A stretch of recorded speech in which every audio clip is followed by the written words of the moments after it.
HCO, it is not HCO, it is actually H2S. It is hydrogen sulfide.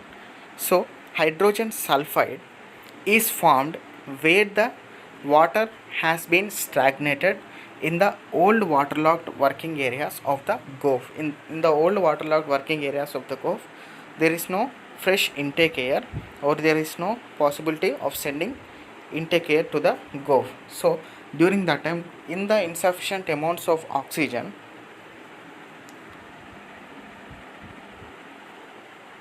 hydrogen sulfide gas is released from the water that are stagnated in the Gulf area. So the answer is 3. It is H2S. Note it. It is not HCO as shown on the screen. Next. H2S is also called as stink damp. The answer is 1 actually. It is not stink Mars. It is stink damp. It is called as stink damp. I repeat, H2S means hydrogen sulfide. That can also be called as stink damp, and the answer is 1. So next, 25th question. When mixed with air, when hydrogen sulfide is mixed with air, it forms explosive mixture if the limits of inflammability is, I already told you that each and every gas except inert gases, each and every gas can form as explosive mixture when the percentages of gas are at certain limits.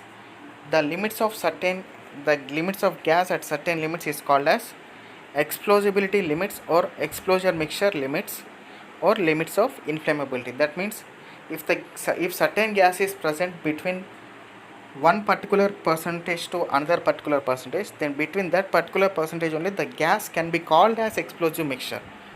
If the gas is below that specified explosibility limit, or if the gas is above the limit of inflammability, then that cannot explode, or that cannot be called as capable of exploding. So in the same way, H2S, hydrogen sulfide, is also inflammable gas when the gas is present between 4.3 to 45% by volume.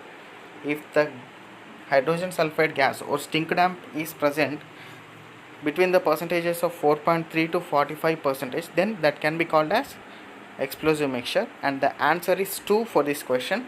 It is 4.3 to 45%. Next, which can be found by blotting paper soaked in lead acetate changes its color to black. So when the blotting paper is soaked in lead acetate chemical, then automatically the color of the blotting paper will be changing to black in color. So which can be found by blotting paper soaked in lead acetate changes its color to black in color. That is nothing but H2S. The answer is 3. H2S is nothing but that can be called as stink damp or hydrogen sulfide. If the place where hydrogen sulfide gas is present or stink damp is present, by using the detector, in the detector by using blotting paper, if that blotting paper is taken from that testing site, and if that blotting paper is dipped in the lead acetate solution, then automatically the color of that paper will be changes to black in color. Then by that we should understand that here there is the presence of hydrogen sulfide gas or stink damp. Actually 2 and 3 both answers are correct. Here actually in the place of 2 I have to write it as H2, that means hydrogen, but due to typographical error it has been quoted there as H2S. So as per this question you can write both 2 and 3 because both the answers are same here.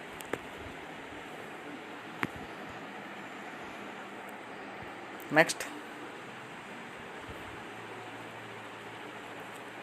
What is the permissible limit of H2S, that is hydrogen sulfide gas? What is the permissible limit of hydrogen sulfide gas? So the permissible limit, that means beyond what limit hydrogen sulfide gas should not be existing at any point of the underground coal mine, either that may be return airway or any general body of air. Nowhere the percentage of hydrogen sulfide gas should be more than 7 ppm. As in the previous slides we have discussed regarding the permissible limit of carbon monoxide, that is 50 ppm, and we have also come across the minimum range detection of any detector, that is 5 ppm, and now the permissible limit of H2S, that is hydrogen sulfide gas or stink damp, nowhere it should be more than 7 ppm. So the answer is 3. Next, what is the permissible limit of SO2, that is nothing but sulfur dioxide is? So sulfur dioxide is one of the noxious gases. This is also emitted from underground coal mines, and all these gases, different types of gases, are emitted due to rise in temperature of air and also rise in temperature of coal surfaces. This is also released from coal mines only, and the permissible limit of this sulfur dioxide at no point should be more than 10 ppm. That means 10 ppm is the permissible limit of sulfur dioxide. This percentage of 10 ppm should be below the 10 ppm reading only. In any gas detector, sulfur dioxide detection should be below 10 ppm. Then only we can consider the place as the safe place for working. If this percentage exceeds, then we need to take necessary measures by coercing effective ventilation, where the gas percentage is increased. Next, when mixed with air, hydrogen forms an explosive mixture. The limits of explosibility is, as I told you, each and every gas except inert gases, all the gases are inflammable in nature when those gases are at certain limits by volume. Here in the same way, when hydrogen gas is mixed with air, and in the 100% of air, if we consider the air is 100%, in that 100%, 4 to 75% is hydrogen, then definitely that can be called as explosive mixture. Actually, air is a mixture of number of gases. In that particularly the major components are nitrogen and oxygen, we know that. So here nitrogen gas and small amounts of oxygen gas will be replaced by this hydrogen gas. That is nothing but mixing of hydrogen gas with air at the percentages of 4 to 75% by volume, that forms as an explosive mixture. So we can call hydrogen gas as explosive mixture when it is mixed with air and it is having the percentages of 4 to 75% in air. And the answer is 4 in this question, and the answer is 4 to 75% of hydrogen.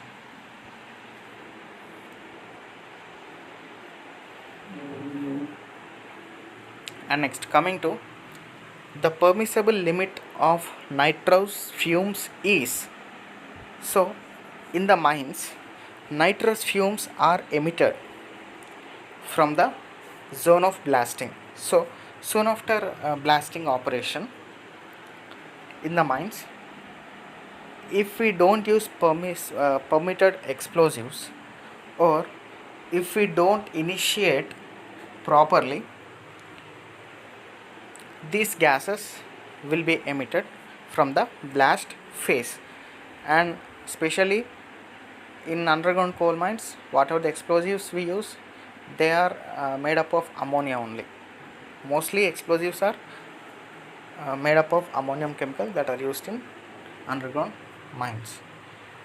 And also nowadays they have switched the gear to nitroglycerin explosives that are used in underground coal mines. So after burning, after blasting operation, this nitroglycerin releases nitrous fumes after blasting operation. So these nitrous fumes are noxious in nature, and these are also having adverse effects on the human respiratory system, as this creates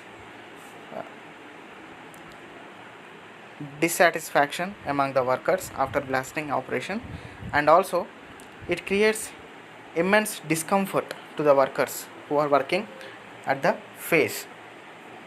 So if these gases are evolved, they should be immediately cleared by coursing effective ventilation system up to the face. Now they are asking us, what should be the minimum permissible limit of nitrous fumes in the mine? That is nothing but 5 ppm. 5 ppm is the minimum permissible limit of nitrous fumes, that should not exceed more than 5 ppm, because that really has very adverse effects on human respiratory system, that causes headache to the workers, that also causes giddiness to the workers, and also efficiency of the workers will also be reduced if this gas is present in the mines. At no point of time this gas should not exceed more than 5 ppm in the mine.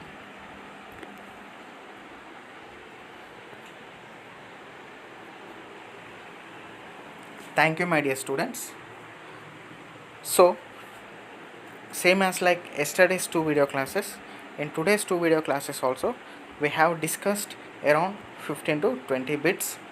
Please be thorough with the video classes, as I am discussing very important bits. These bits will be really helpful for you for any mining competitive exams in the country, that may be common entrance tests or any competitive examinations that are conducted by the MNCs or PSUs regarding mining engineering.